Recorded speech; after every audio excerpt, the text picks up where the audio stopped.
Welcome to HomeFront Sitrep. I hope you're in for a great show today because I'm just a veteran talking about what's on my mind and maybe yours. You can find HomeFront Sitrep on Apple, Amazon, Spotify, or wherever you find your favorite podcasts. You can also check out HomeFront Sitrep's YouTube channel.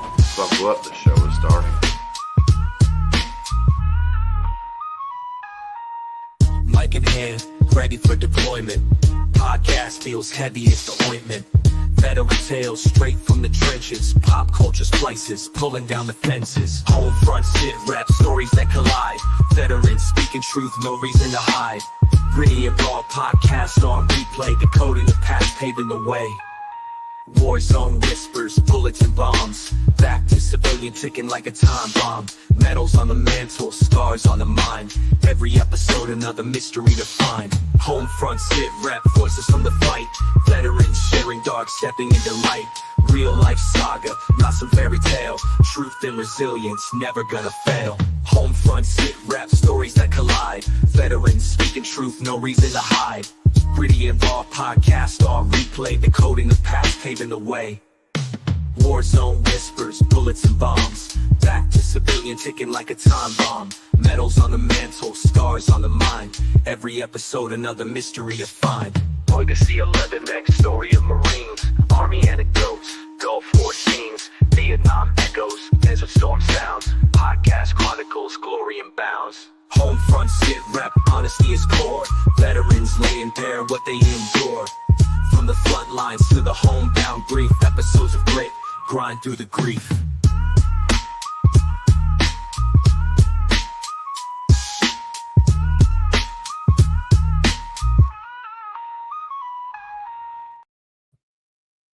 Welcome, everybody, to a Sunday edition of HomeFront Sitrep. How is everybody doing today?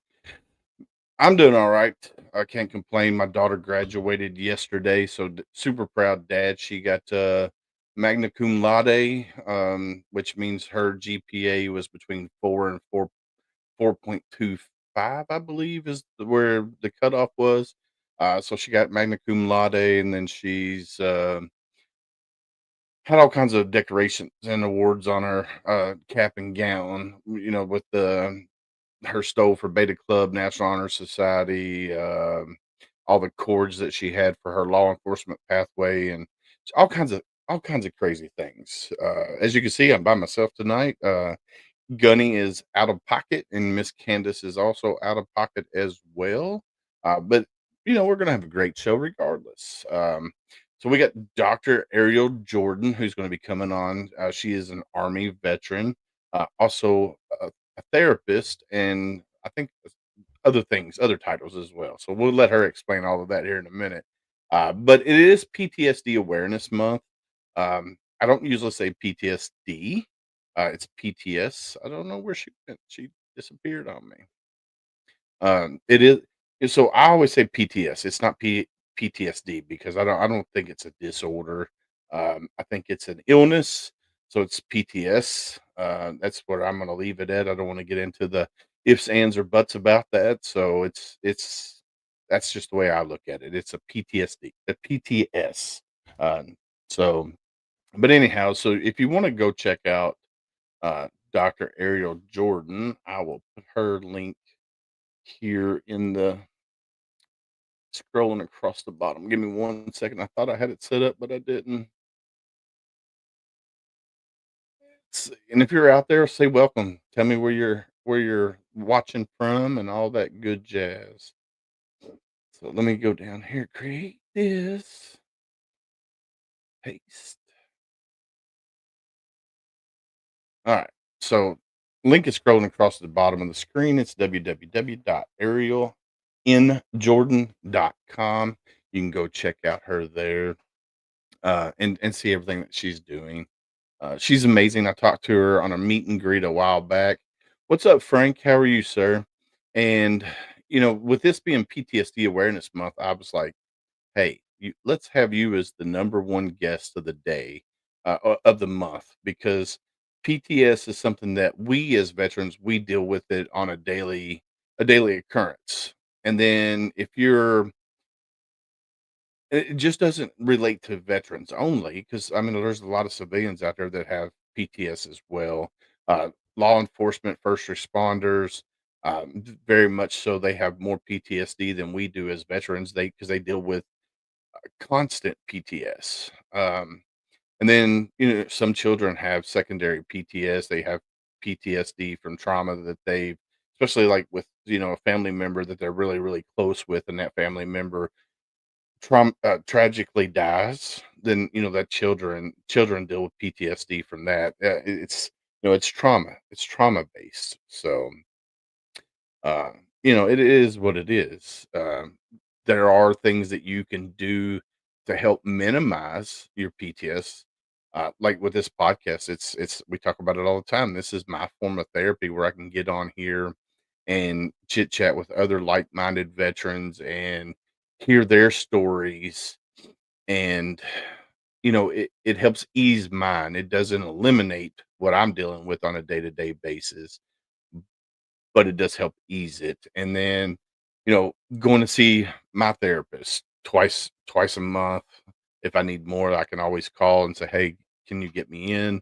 And they try to get me in as quickly as possible. Uh, there's just things that you can do. I don't like taking medicines. There's holistic approaches out there to help deal with PTSD as well. Um, Dr. Jordan will talk about that as well, some of the things that she does. So I'm super excited to have her on. So let's bring Dr. Arielle Jordan up. Welcome, doctor. How are you? Hey there, I'm good. Good to see you again, of course. Yes, ma'am. Well, it's nice having you on here, and I want to say thank you right from the get go, for you taking time out of your busy schedule that you have to come on here for an hour and hang out with us and talk about what you're doing in your corner of the world. So, if you do me a favor, introduce yourself to the world of Homefront Sitrep, if you don't mind. Sure. Hey, everybody that is watching or catching the replay. I'm Dr. Arielle. I am from the state of Maryland. I have a private practice here called Mindset Quality. I'm licensed in Maryland and Virginia, so that's where I do most of my therapy work. I've been a clinician for almost 10 years now, and I love my military folks. So I was in the Army myself for 9 years. I did reserve time as well. And, one of the things I learned being in the military is just like we don't really get deprogrammed when we get out. And so it's a little rough sometimes trying to figure out what to do next or how to integrate ourselves back into living and having relationships with folks that don't quite get it. So I was like, how do I help this? And through going through my own trauma, I learned that we can heal too. So that's what I made my mission to, help people who have been in the service or first responders or people that have complex trauma live better, because some of the things that we struggle with, we don't even really realize that it's a struggle. So once we realize it, it's like, oh, wait a minute, I can actually do something about this and feel better and live better. So that's a little bit about what I do, but I really love doing it. So when somebody else can see the light at the end of the tunnel, that's when I know I've done my job. So, what made you get into being a therapist? Whew. Well, it was personal before it was professional. So for me, 2014, I lost my daughter to a congenital heart disease that does not have a cure. And 3 months later, I lost my dad to lung disease from Agent Orange, or I'm sorry, lung cancer from Agent Orange. And then also started a divorce process that same year. So that year was not great. And it was like I experienced like complete shutdown. Like I was still functioning, but internally I was really not okay. And so it got me thinking, like, how are we okay when trauma gut punches you over and over again?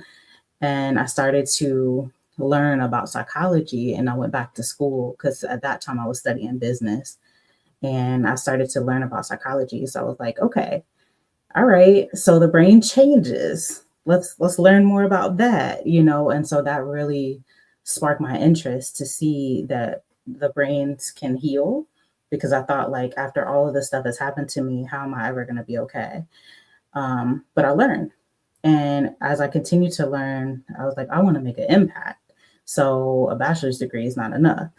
And I kept going, worked at like substance abuse clinics and with children in foster care and group homes, and just wherever I could get some experience, I was going. And I landed at Walter Reed eventually, and I started to work at the hospital with active duty soldiers. And Walter Reed is an excellent place. It has a TBI clinic. It has, everything that you need, a one-stop shop. And I started to learn and really apply the things that I know to help people heal, because there's also a thing called post-traumatic growth. So we don't have to like stay in the PTSD. We can grow from that as well. And so ever since then, it just sparked, like, I want to do trauma therapy for, everybody, because we're not broken. Like, literally, Right. we just need some tools, and then we're going to excel. And so I work sometimes with veteran entrepreneurs, and they're killing it out here, no matter what's, underlying. So if we can like tweak some things, they're still going to be killing it, but they're going to be killing it in a way where they feel healthy and happy doing it. So that's where my passion came from. And kind of along the way, just saying, hey, come with me. Let me show you how to do it. So, like, for me, doing this podcast is one of my tools. It's one of the things that helps me keep my demons at bay. When I first got out of the military in 2004, Mm-hmm. I volunteered at a lot of different veteran service organizations. For one, to find that sense of community, sense that find that camaraderie. But what I learned doing that was helping me keep my demons at bay, right? Now, Mm-hmm. don't get me wrong, I still struggle. Like my hypervigilance, like when I go into a restaurant, I can tell you that I know where all the exits are. I know my back's against the wall, so I can scan the whole restaurant.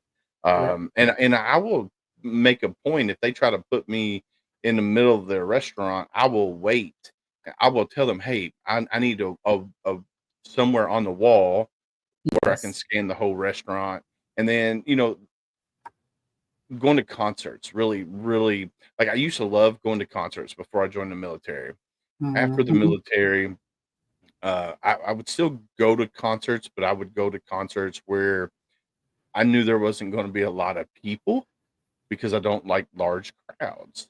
Yeah. And then my wife, she's like, "Well, let's go to this concert," and literally, I will go and I will sit and not enjoy the show because my mind is going 100 mile an hour, but I still You go. can't help it.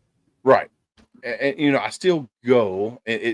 Granted, my head's on a swivel, uh, but, you know, 15 years ago, I wouldn't go to concerts at Mm-hmm. all. My wife would go without me. Yeah. And over the years, over the years and talking with other veterans and I'm like, all right, maybe I can go enjoy a concert or a basketball game. Um, Yeah. and now I'll get up and I'll dance with her and stuff because that's what she enjoys doing. That's for me. I, I want to please her and make sure she's having a good time. So Mm-hmm. those are some of the tools, especially doing this podcast. This is something that helped me greatly. And Okay. then going to see a therapist as well. Now, granted, my therapist has never been in the military, but he was raised by a Marine. His dad's a Marine, so Mm-hmm. he understands to a certain extent Right. of the things that I went through. But where you were active duty, and you were a reservist, so you've seen a lot of the trials and tribulations that we as veterans we go through. Yeah, So, absolutely. I'll tell you something funny that happened last week. I started going to the chiropractor, and you were talking about like holistic, right? So mhm, the chiropractor was telling me about how, like, when your spine is off, your communication to your brain can be off too. And so I'm just fascinated with the brain anyway. So we start to talk about these things, and he gets to my neck, and I felt like everything tense. And I was just like, I don't like this. And so I started to think about why, right? Because I'm in a setting, it's a doctor's office. Literally, I'm fine, but I was not fine. And I was like, huh. And so one of the things that we do, obviously, is go through like combatives. We're like fighting. We learn how to get people off of our neck, and whatever else has happened in life too. But I realized that like this is actually a mental thing that I'm going through right now, and I didn't expect that at the chiropractor's office. And so like these are the things that can take us by surprise, because I didn't even know that was a thing until this man has my neck in his hands. And then I'm like, oh, okay, actually I'm uncomfortable right now. So he is local, and he works with veterans and military. So he's like, you're not there anymore. You're right here in my office. And so we laughed about it, but I was really grateful to have him as a provider, because he understood that moment for me. And I was like, huh, okay. And that's to speak to like, we're never done with the work. Like how you said you got back to the concerts and Mhm. you kind of like manage, like we're never done. There's always like more work that we can do. But it's so funny because people think like, oh, you're a therapist, you got it all together. And the answer is no. That's not it. But I do always constantly like figure out where the blind spots are so that I can continue the work as well. So I'm like right there with you. Yeah, I think post-traumatic growth is where Yeah. I would love to see, a large number of veterans in that realm. Because Hmm. right now you got a lot of veterans out there that are stuck still at the PTSD level, and they're dealing with their demons that way, Yeah. and they don't have the right tools in their toolbox to help them get to that next step. I'm not Right. saying that I know all the tools, uh, because I still struggle. I mean, there are days that I literally put on a happy face and Yeah. go about my day because I have to work and I have to people. Because Hmm. I don't like people in most days. Like most days, it's like I'd rather just stay at the house. Like we got friends that we go and hang out with on the weekends, and they'll message on a Friday night and say, "Hey, we're having everybody over." And Julia look at me. She goes, "You feel like people?" And I'm like, "I'm peopled out today. I'm ready just to, Right. sit in my little corner and not do anything at all." So, Yes. w- with you being a therapist, what are some things out there that veterans can do on their own to help uh, squill or not squill, but like minimize their demons that they're dealing with, like some breathing exercises or something like that they can do. Hmm. Like if they're having an anxiety attack or a panic attack or their demons are creeping up. What are some like things that they can do at home for that? So there's quite a bit that we can do at home when we're not in treatment. So I will say grounding is the first thing I'm always going to go to for anybody, because we need stabilization first. And so grounding, there's a 5 4 3 2 1 method that is typically my go-to. 5 4 3 2 1 is using your senses. So we're looking at 5 things we can see. So I'm gonna look around the room that I'm in, the setting that I'm in right now, and I'm going to find 5 things that I can see. And I'm going to look at maybe the smaller details that I would have ignored, like, my chapstick is right here, or there's a blue pen. And I'm going to like really hone in on 5 things that are around me. That is taking my attention away from whatever's happening, the anxiety or the panic or whatever. So I'm in this room right now, nothing's happening, I'm safe, but my brain doesn't know that. So I'm going to look for 5 things that I can see. Then 4 is 4 things that I can touch. So that could be like my hair texture. It could be my shirt. It could be my necklace, my water bottle, how much how does it feel, and things like that. So I'm going to look for things I can touch. I'm also going to quiet myself and look for things that I can hear, and maybe listen for like the ticking clock that I've ignored, or like right here, I can hear the cars going by my office, or my dog is in the room doing something. Hopefully, nothing bad. But you can quiet your brain for a minute. You're landing, you're listening to these sounds. Two is two things that you can smell.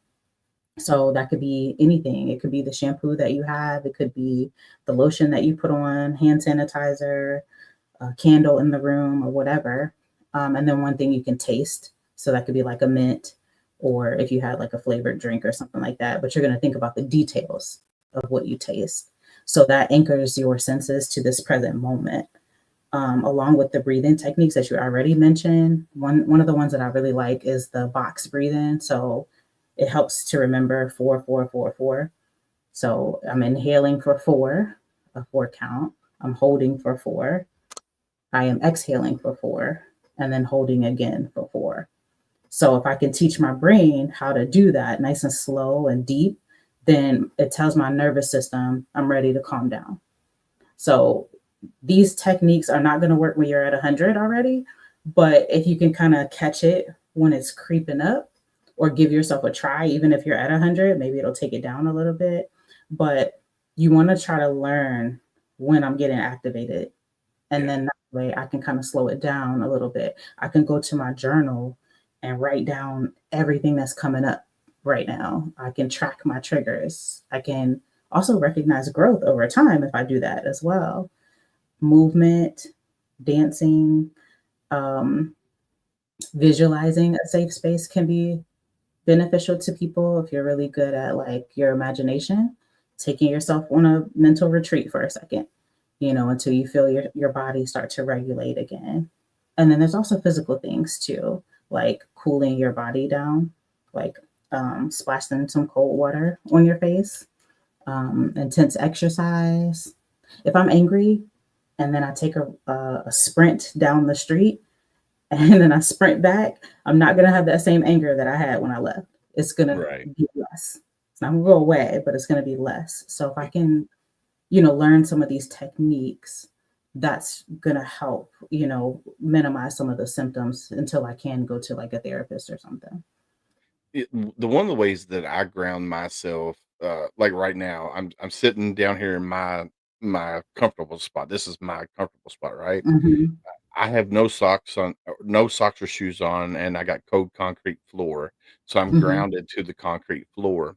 Um, Yes.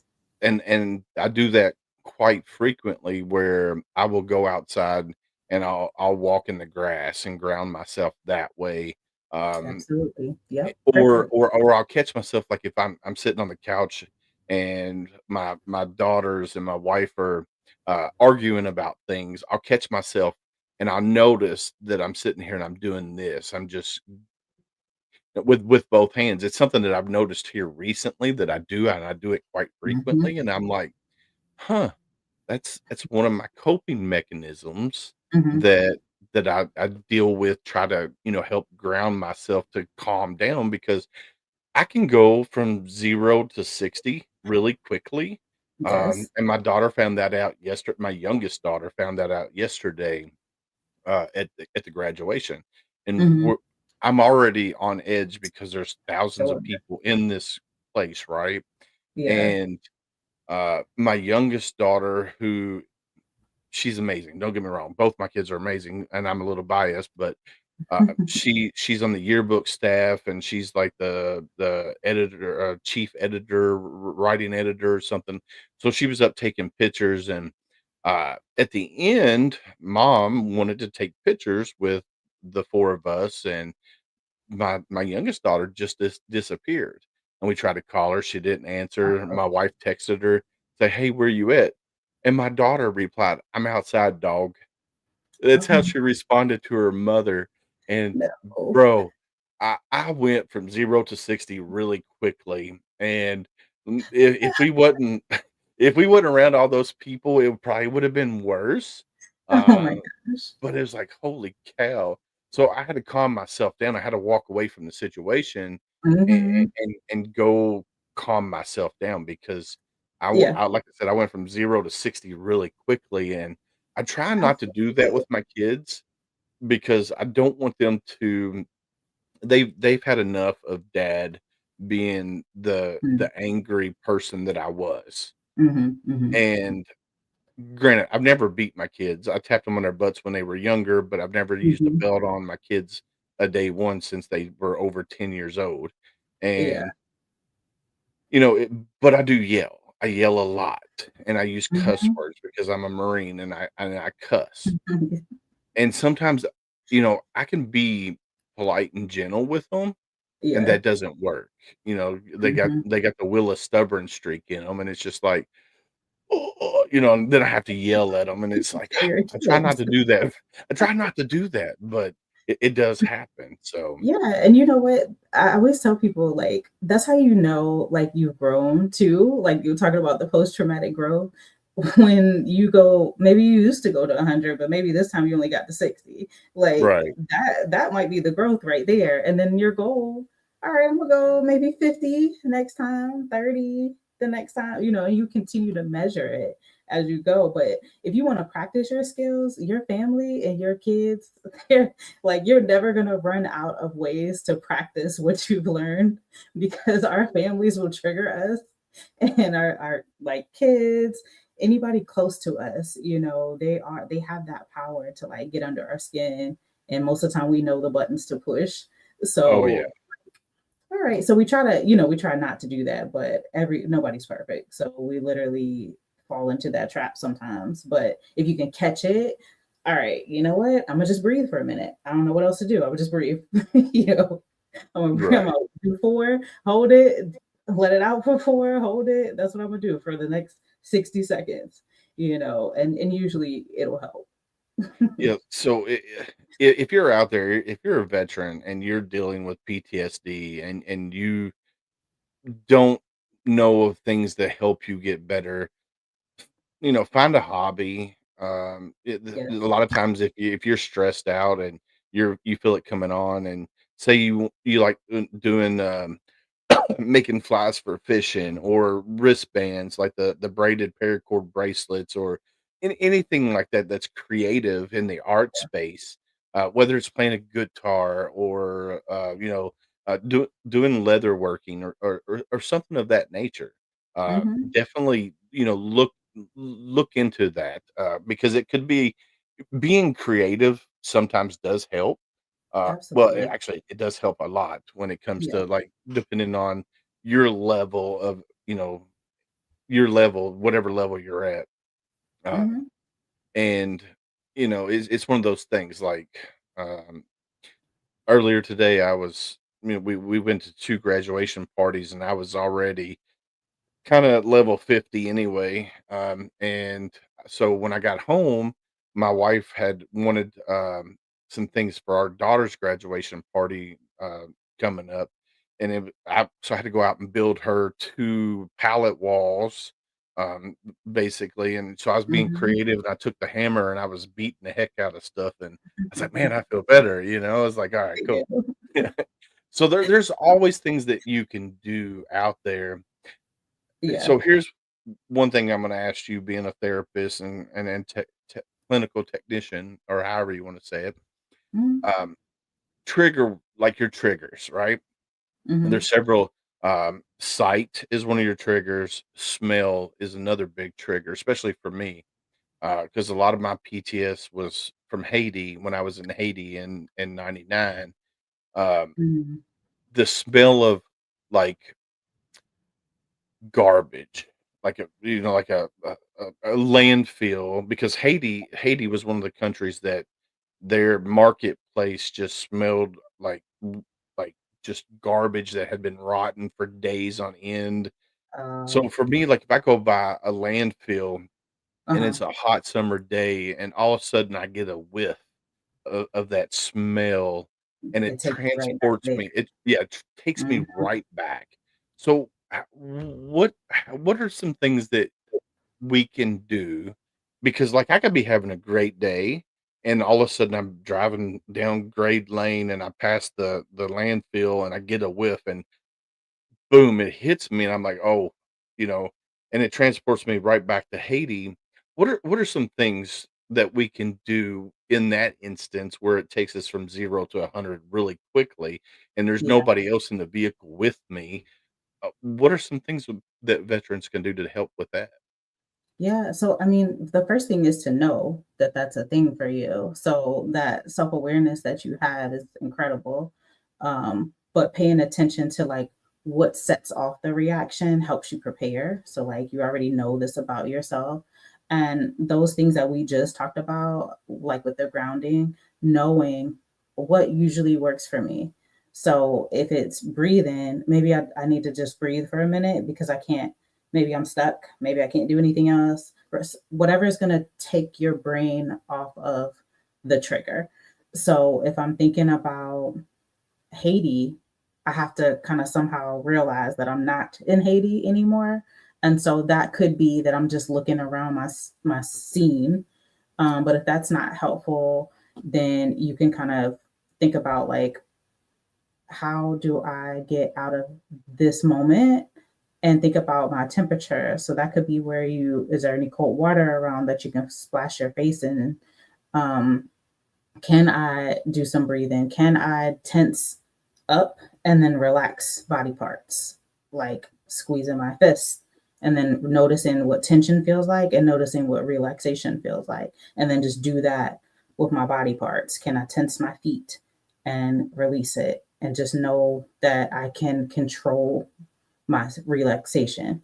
So if I feel my shoulders tense up, I can roll them back. I can actively roll them back, and just try to let some of that tension go in my body because that's whatever the reaction is. Because our triggers are very personal. Like I was telling you about the chiropractor, Right. like I didn't even know that was a trigger until whoops, there it is, you know. And so I was like, okay, I'm gonna breathe through this. And that's what I did. I kept actively telling my brain, relax, relax, you're not there. I'm looking around the room. So I know I'm in this room. And also I know he's not gonna break my neck or anything like that. I'm not in danger right now, you know. So sometimes it's giving yourself that new narrative. I'm in the chiropractor's office. I'm okay. I'm breathing and just looking around. So like those same things are gonna help, but it's like when you smell it, that's the urgency of, oh shoot, this is the thing right here. This is it. Okay, so I know this is it. What do I do? And just kind of like having a game plan for that. And if nothing else, breathing. If you can't think of Mm. nothing else, try to breathe and slowly and deep breaths can help.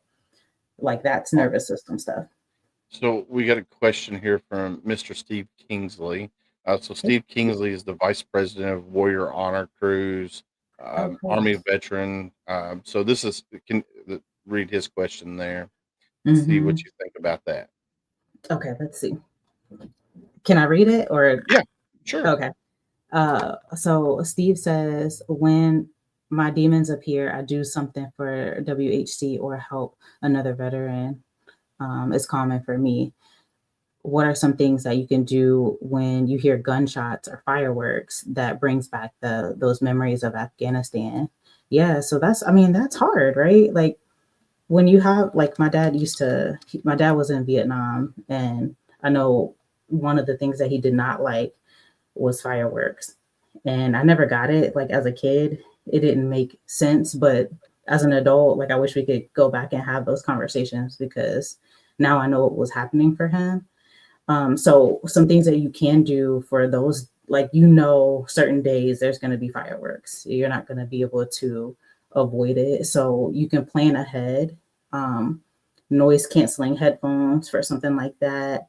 You can practice the grounding techniques that we just talked about to see if something feels comforting.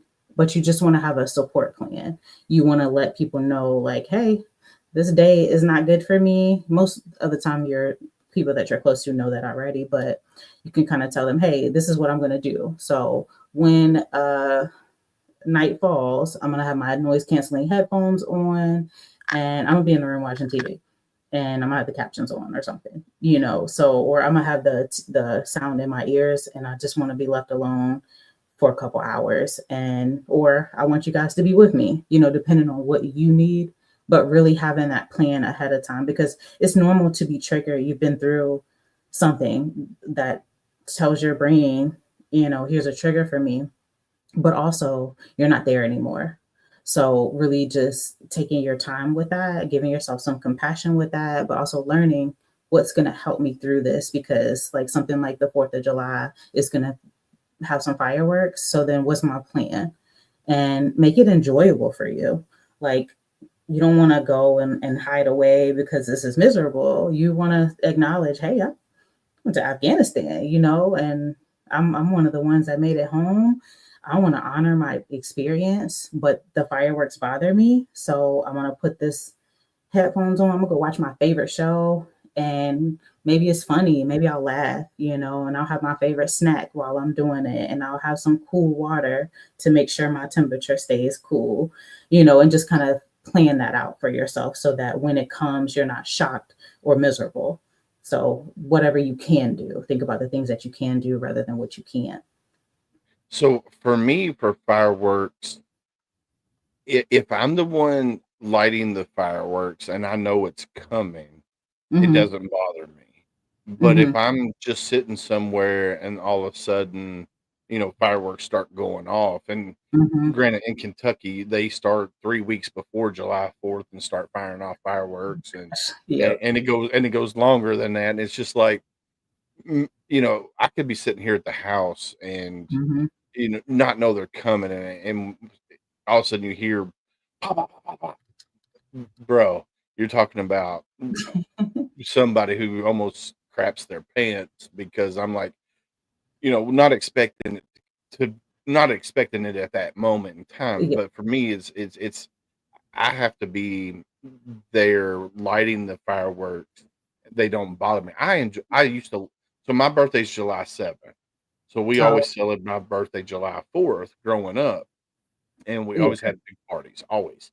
And when I joined the military, um, and got out, and when I came after I came home, uh, fireworks, it was one of the things that was really triggering at the time. Yeah. And then when I started, lighting the fireworks myself, and I know they're coming, I can light it and I count to 4 seconds, and boom, it's coming. Uh, Hmm. I know they're coming. And it's just like, man, so Yeah. it's kind of hard when you don't know that it's coming. So, like she Absolutely. said, that's when you practice your breathing, or a grounding technique, or put some noise canceling headphones in, and have your TV linked to your headphones. That way you don't hear the fireworks. Granted, you're still going to hear Hmm. um, the loud cannons, the ones that pop up real high, Right. and you'll hear those, but it'll Mhm. be, what is it? Subtle? It'll be more Yeah. subtle with your headphones and stuff on, so And I think like we have to kind of wrap our head around what's realistic, like, and so like we're never going to get rid of it completely, but also there's things that we can do to help it. And so like one of the things that I do as a therapist, I do EMDR therapy. And EMDR therapy is the eye movement type of trauma therapy. Sometimes it's a memory that's causing that, or it's like it's stuck. And so if we actually target that and do some therapy with that, like, it will move the brain forward. And so that also, because like what's happening is that amygdala in our brain, our alarm center, that amygdala is going off and saying, hey, it's actually not safe here, and so our body wants to react to that. But if we can calm it, and sometimes that's why we need to see therapists, like, sure, we can cope. But also, if I'm trying to like get to like where the root of the issue is, those things can improve if we actually get to the root and help it's like retraining for your brain. So your response is better. So if I get to that thing, healing takes time, but usually you'll start to see improvement because your brain is online with today rather than then. So anytime we get a response like that, we're not, that's why grounding works, because we're not in today. We are back then, or we are 20 years from here, we're worried about something. So that's how you know you're not in the moment. And so when you know you're not in the moment, how do you get in the moment? Do we breathe? Do we look around the room? You know, you're training your brain to say, hey, I have the ability to be calm, and here's how we're going to do it. And so you're giving your brain, you know, its new mission. So this is our mission now. Our mission is healing. Our mission is calmness. Because when I'm calm, I make better decisions. When I'm calm, I can, you know, enjoy myself a little bit more. So whatever that equates for each person is what we kind of figure out, and then go from there. So I was talking with Tim Thomas, who's the founder of Breathwork in Bed. He's Mhm. a Australian Special Forces, and he was talking to me that he met a guy that was talking about the rod and cones in your eyes. He said that Mhm. you can, because we as veterans, we're trained to perceive everything as a threat. We don't see the beauty. Like if we walk outside, we see everything as threats and not the beauty.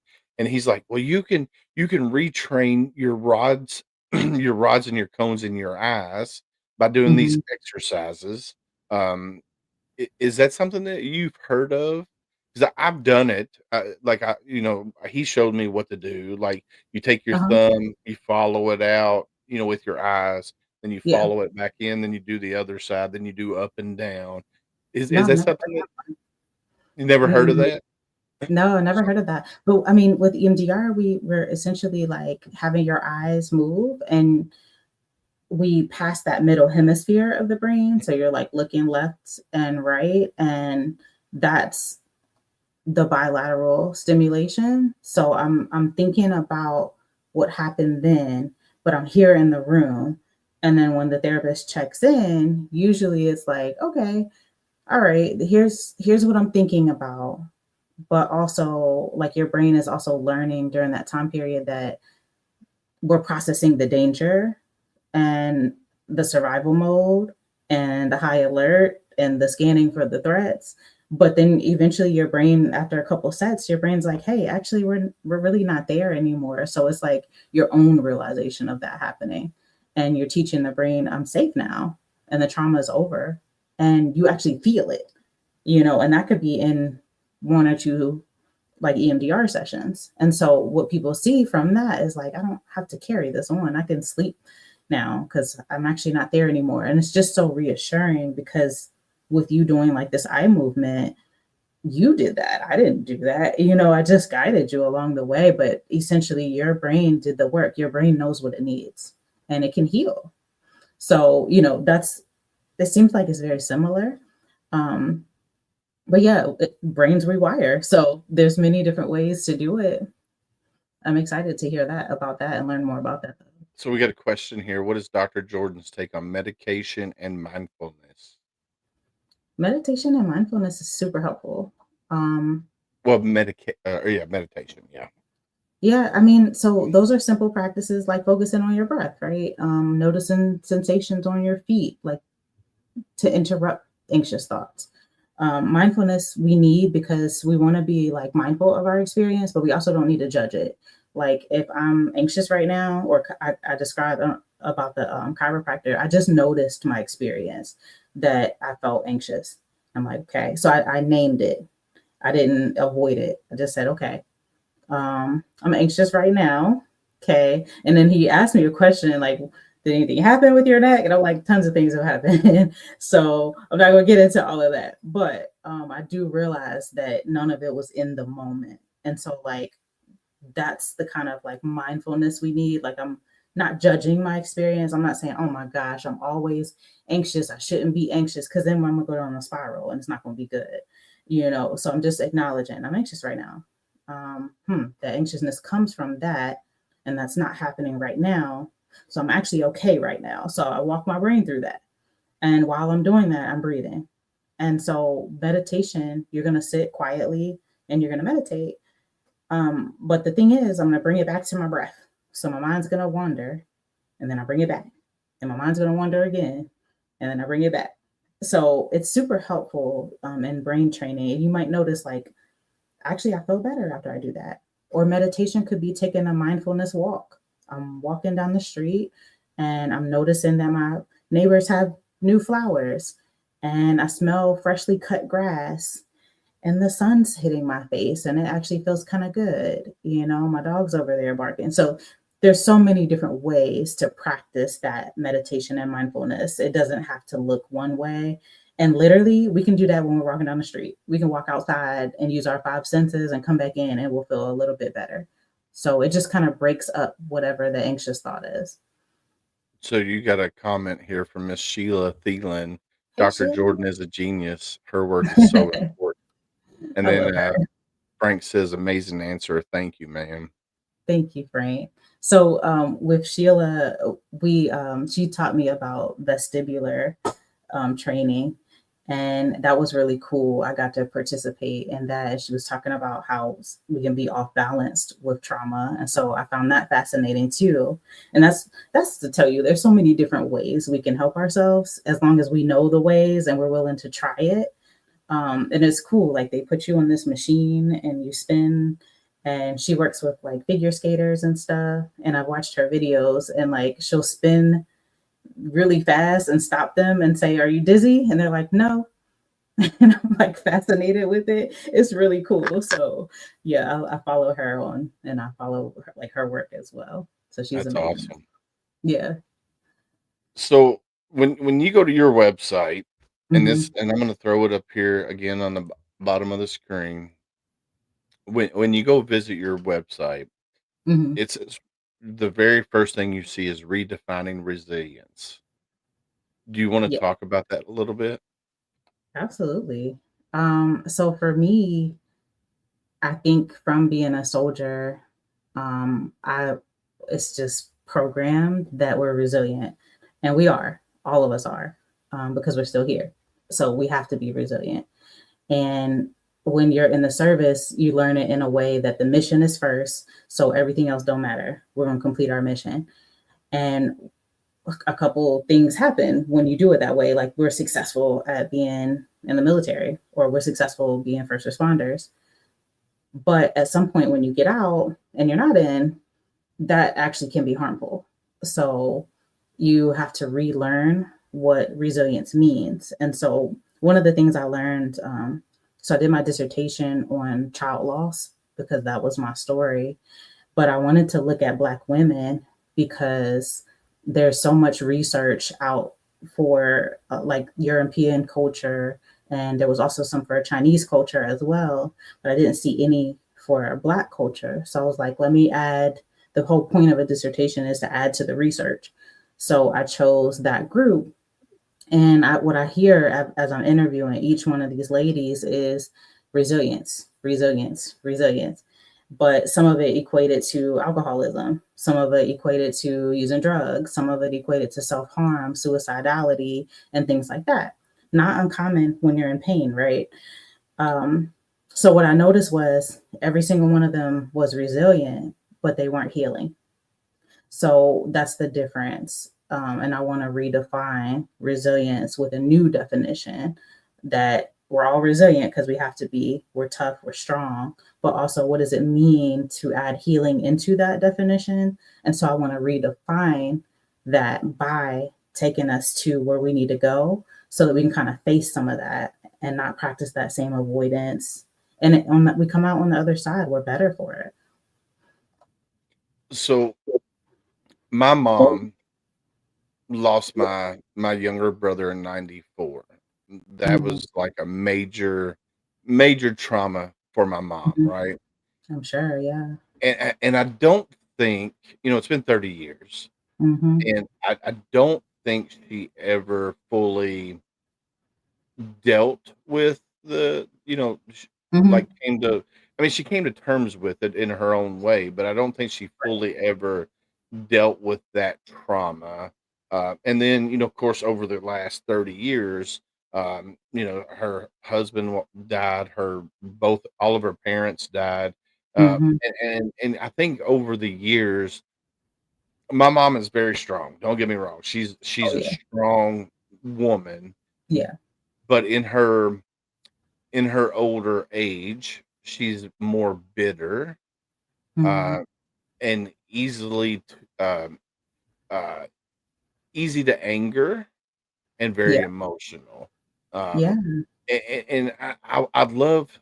I wish there was a way that I could, I've tried to say, "Hey, mom, you need to go see Yeah. somebody and talk about all of the past trauma that you've built into yourself, Mhm. or that, you just kept to yourself over the last 30 years." And she's like, "Well, I don't need to go see nobody. I'm fine." I'm like, "No, you're not. I see the trick. I see th you." I said, "I see the things that I do, that I did, that you're Mhm. doing, and you're not fine when your grandchildren don't really want to, come hang out with you because they're like grandma's mean, or she's, whatever." And I'm like, you need to go get help, and go see somebody." And so she went to the doctor and she's like, "Well, they put me on medication for depression." I'm like, "That's not helping you if you're not talking to somebody about it?" So Yeah.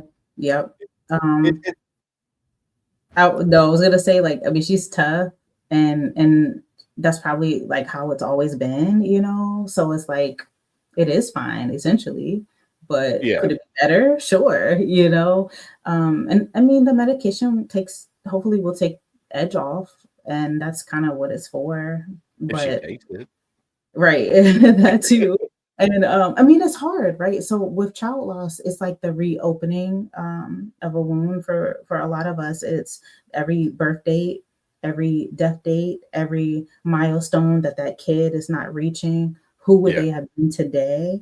You know, and so like that, and it's a weird time thing that goes on, especially for me.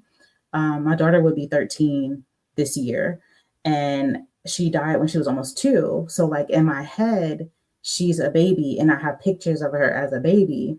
But then I also think when I see my niece growing up, she's 16 now, like, I kind of think, like, dang, I would have a 13-year-old. That's wild. And so it's a weird thing that happens in your brain as well from like the yeah, time when they were lost too. So there's a lot behind that. And then life still continues. You said like she lost her husband and things yeah, like that. So it's not ever going to like lift the weights unless we work on it. So like when we bury it, it only gets heavier typically. So yeah, we can try to work on it or name it, you know, so that we can start to help some of that stuff.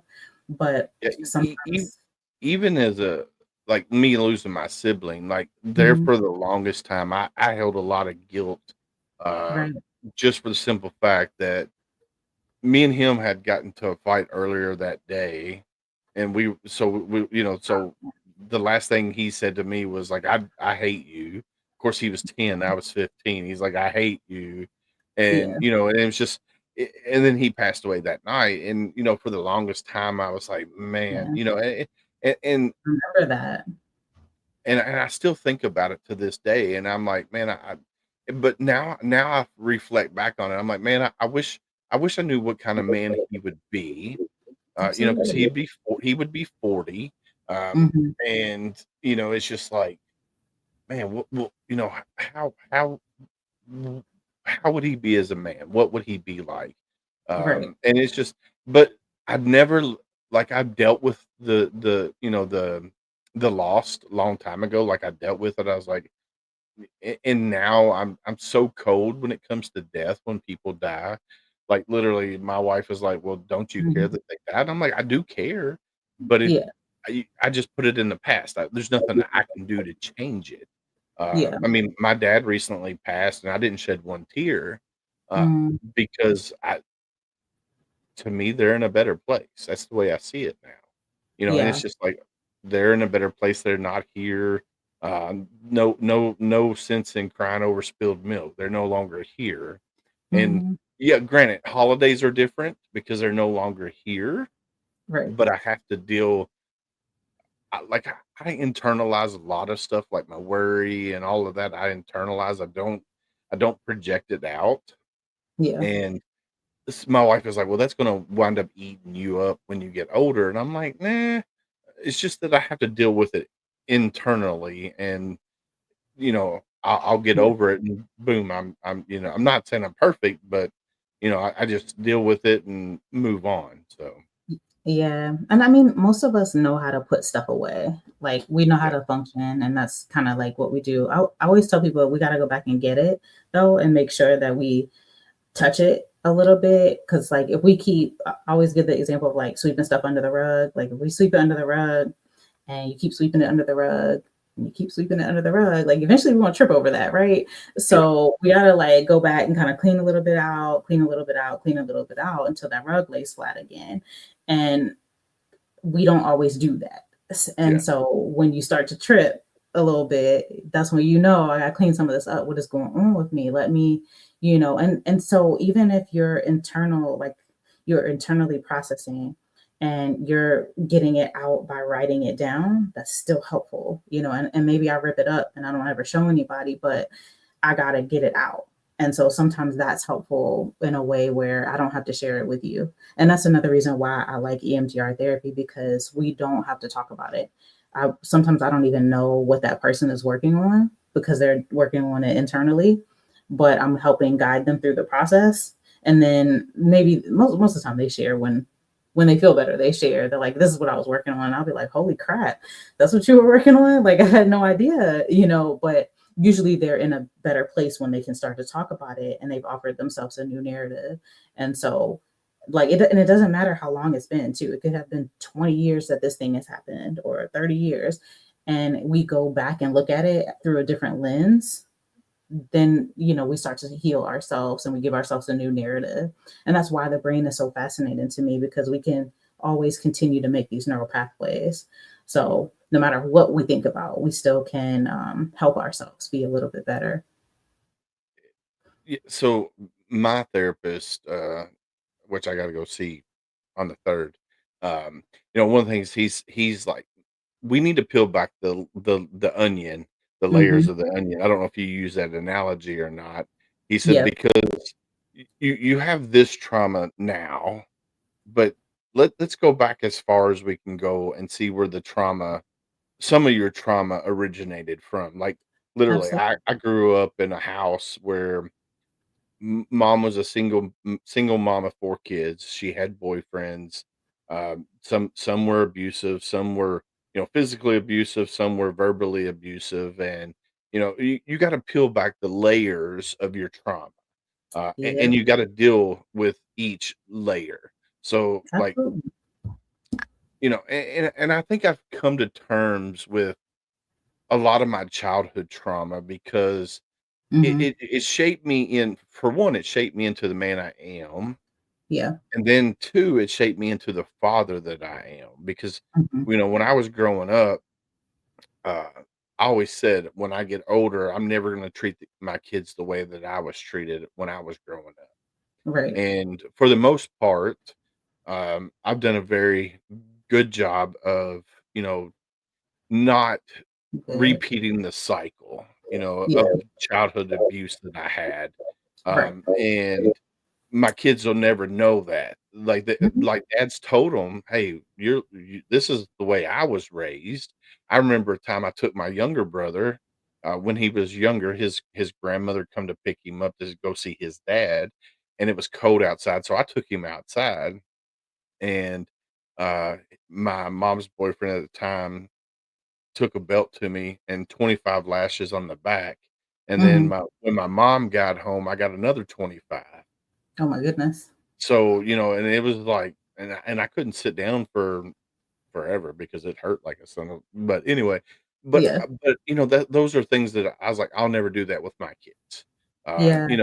Spank them on their butt with my hand, "Hey, don't do that when they're young," and then when they get to the age where we can, start grounding them and taking stuff away from them that they really enjoy doing, but now it's like I got a Mhm. 17-year-old and an 18-year-old, and one of them loves reading books. She's got all kinds of books, and that's what her favorite thing is to read. I'm like, I can't take her books away from her, so it's like, how do you deal But with it? So you yeah. still learn. Yeah, the conversations are different, and then just like going back to what you said before, like about the onion, our stuff starts somewhere. Like everybody's kind of like born with a semi clean slate. Like we didn't just choose to have anxiety or depression or trauma. Literally something happened to us, and that's a result of what has happened to us. So the more that we know, the better. But then, I mean, not everybody knows where it came from.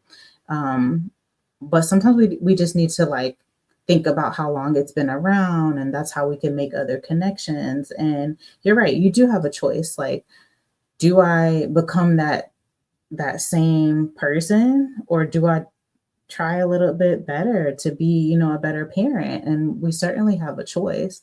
And there's even been studies, like when I used to work in substance abuse, there was this story that I read, and it was like identical twins with the same DNA, and their parents are alcoholics, and one brother goes on to never touch alcohol, and the other goes on to become an alcoholic. So then we have the nature versus nurture. Was it in their DNA to become an alcoholic? No, because one already proved that they made a different choice. So some of it is choice. Are they more prone? Maybe, but there's still choices in that. And so you could absolutely do the exact same thing that happened to you. Or you can think about it and see, like, actually, that was really miserable for me. So here's how I'm going to try to do it. Now, nobody's a perfect parent either. So maybe I will make mistakes, but also I'll learn from them. And that's what's the game changer. And that's what the healing the generations to come is, when I choose to do something different, or try, or listen, or apologize. Like those kind of things can be very healing to our kids. Like, okay, I hear you. And maybe I should have made a different choice. Okay. So here's how we'll handle it next time, and then we move forward. Mm, Mhm. I love it. I love it. Good You stuff. know what? This hour has gone by really, really quickly. I never. Um, yeah, it went by super fast. I mean, great conversation. I love it. A lot of great knowledge out there. So guys, ladies, gents, if you're listening to this or watching this later, um, the website scrolling across the bottom of the screen, it's www.ariellenjordan.com. That's Alpha Romeo Indigo Echo Lima Lima Echo November Juliet Oscar Romeo Delta Alpha November.com. Go check out her website. You can actually reach out to Dr. Jordan there on her website. You are in Maryland and you're Yeah, licensed in what states? Maryland and Virginia. Maryland and Virginia. So if you're a veteran and you want to Hmm. go to her office to see her, and you're in those two states, reach out to her via her website, or you can actually go. I think there might be a phone number on there as well, if I remember correctly. Yeah, Um, I think so. And I'm on social media too. You can message me. so yeah, you can message her. I tagged her on the post on HomeFront Sitrep on the when I tagged it earlier. So you go find her there, message her on Facebook or LinkedIn. She's in LinkedIn as well. Yeah, Let's see. I'm everywhere. So is there anything that you want to touch on real quick before I drop you down and end the show that um, we didn't hit on? I think we hit on a lot of stuff. I didn't even expect to. we talked about a lot. So I mean, my well wishes though will be that, no matter where we're at, no matter where we come from, our backgrounds, our challenges of today, like literally, I'm a firm believer that if we roll our sleeves up and we get a little bit uncomfortable, then we can still be better. Like no matter where we're at, no matter where we're starting, it's just uncomfortable. Literally, it's going to be uncomfortable. So, but if we embrace that, we'll be better for it. So, and I know veterans who better to go there, right? It'd be uncomfortable. We all did it in our training and whatever else we've encountered since then. We're not scared of discomfort. So let's do it in a way that it helps us rather than it harms us. Mm, I love that. So Hmm. basically, she's saying it's okay not to be okay. Basically. Absolutely. Let's just do something about Yeah, it. definitely do something about it. I mean, reach out to somebody. We talk about that all the time. So, but Yes. thank you again. I know I said that early at when we Thank first you for started, but having thank you again for taking your time out and coming on here and hanging out with me for this hour. Absolutely. I'm gonna drop you down. I'm gonna close the show. So if you want to hang out, and we can Sure. talk at the end, or Yes, you can if you got things to do, I'll hang I out. think Thanks for having me. you're very welcome. Thank you, guys, ladies, gents. How freaking cool was that? I mean, we learned all kinds of great uh, information tonight. Great conversation. Uh, I knew it was going to be a good conversation from when we did our meet and greet a while back, and I was like, man, this is how I wanted to start this month. With it being PTSD Awareness Month, I was like, we got to have you on the first show of this month. Luckily, it worked out for both of us. Her schedule, my schedule, it just worked out for us both. So literally, reach out if you're in Maryland or the Virginia area, or if you just want to call her and pick her brain about things that you got. I'm sure she'll gladly field a phone call, and and try to walk you through some things. And if you happen to be, yes, he did, Steve. Yes, he did. Gunny missed a heck of a show. Uh, Definitely reach out to her. And then this right here, this is Gunny's. He normally says this, but hashtag you're not alone, guys, ladies. There's people out there. We care about you. We love you. We want you to be here tomorrow. Somebody wants you to be here tomorrow. This right here, I'm just going to throw this up here. In the silence of your struggles, remember, though unseen, you are deeply held in the hearts of others. You are not alone. I love each and every one of you. You guys are the reasons why I do what I do here on this podcast. So I thank you guys for coming and hanging out with me every Sunday, Monday at 7 p.m. Eastern, and just hanging out with us. And then this right here, hashtag be someone stranger. We as human beings, we are more apt to talk to somebody who's a complete stranger than the ones we love the most. So if you're out and about and you see somebody that looks like they're having a bad day, go up to them, say, hey, how you doing? And if they give you the red flags, I'm okay, I'm hanging in there, I'm living the dream, ask the next hard question. How are you really doing?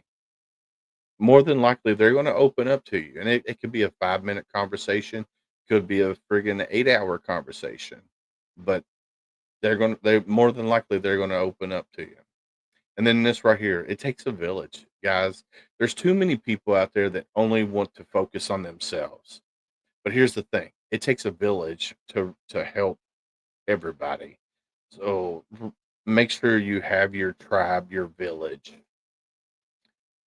Big shout out to Reese Across America Radio. This episode right here will be coming up this Thursday night on reachaccrossamerica.org/radio at 11 p.m. Eastern. That's 11 p.m. Eastern. You can recatch this on Reese Across America Radio. Want to give a big shout out to Same Flag, Same Oath.com. Matt and Becky Johnson out in Katy, Texas. Small veteran owned company. They make t shirts, hats, friggin' amazing. I love their stuff. HomeFront Sitrep has a shirt on there. You can go on there. The link scrolling across the bottom for our shirt. It's called Marine It Down. You can actually go to sameflagsameoath.com, hit co-branded, go down until you find our shirt. You buy that shirt at the end of the year. Homefront Sit Rep is going to take all these great nonprofits that we've had on. We're going to create a randomized wheel. We're going to spin it. Whoever it lands on, that's who's going to get that money. We're not going to keep any of it. And then Elite Engraving. I wish I had their website. I need to put it on here. Made this amazing hat here for us. It's also you can find it there on their website, or you can go to homefrontsitrep.com and you can get the hat there. At the end of the year, what's going on, Travis? How are you, sir? You would love to have Dr. Arielle Jordan Travis on Oscar Mike Radio. I need to link you guys together, and I'll do that after the show. But yeah, here, go to homefrontsitrep.com, and you can click on the merch, and you can see the shirt and the hat that's there. All proceeds from the hat or the shirt is going to go to a nonprofit. So they're going to go to 2 different nonprofits. The shirt's going to have its own, the hat's going to have its own. So definitely go to HomeFrontSitrep.com, check that out. Well, I'm glad you're doing all right, Mr. Travis. Me and you need to talk soon, brother. But it is that time of night, guys. I hate to do it. A great episode tonight. Thank you again to Dr. Jordan for coming on here and hanging out with us for this hour, and taking your time out. So I want to say thank you again. But like we always say on Homefront Sit Rep, stay safe out there. We got your 6.